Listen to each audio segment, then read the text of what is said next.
ఛత్తీస్గఢ్ ప్రాంతం, ఒరిస్సాలోనికి వెళ్ళినప్పుడు అనేక మారుమూల అడవిలోకి వెళ్ళినప్పుడు లోపల భయం వేస్తున్నా కూడా పరిశుద్ధాత్మ దేవుడు మాతో ఉన్నప్పుడు పౌలుకి ఇచ్చిన ధైర్యం, లేకపోతే పౌలుకి ఇచ్చిన రోషం, అందుకే పౌరుషం గలవారై అంటున్నాడు.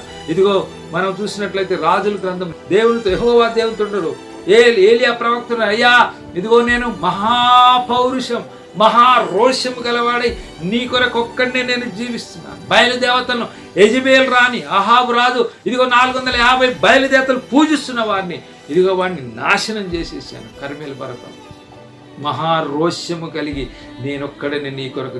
ఈరోజు ఆ మాట చెప్పగలరు ఎవరైనా? ఇదిగో నేను దేవుని సేవ కొరకు రోష్యము కలిగి మా బిడ్డలను నేను సువార్తకు పంపిస్తాను.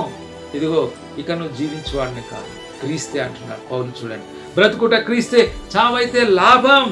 ఎన్ని స్థలాల్లో కష్టాలు నష్టాలు భరించిన పౌలు జీవితం ద్వారా ఈరోజు నువ్వు ఉజ్జీవపడుతున్నావా?